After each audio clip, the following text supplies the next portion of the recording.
দেখো, আজকে আমরা মেঘালয় মালভূমি সম্পর্কে আলোচনা করব। ভারতের মধ্যে মেঘালয় মালভূমির যে অবস্থান সেটি কোথায় দেখো, এটা হচ্ছে পুরো মেঘালয় মালভূমি, অর্থাৎ মেঘালয় রাজ্য জুড়ে রয়েছে মেঘালয় মালভূমি।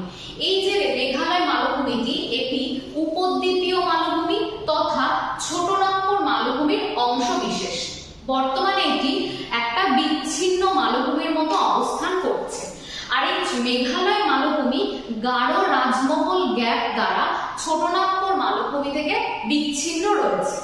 এছাড়াও মেঘালয় মালভূমির সর্বোচ্চ শৃঙ্গের নাম যদি বলি সেটা হচ্ছে শিলং। শিলং সর্বোচ্চ শৃঙ্গ। মেঘালয় মালভূমিতে তিনটি সমান্তরাল পর্বত শ্রেণী রয়েছে, যারা হচ্ছে গারো, খাসি এবং জয়ন্তিয়া। এইরকম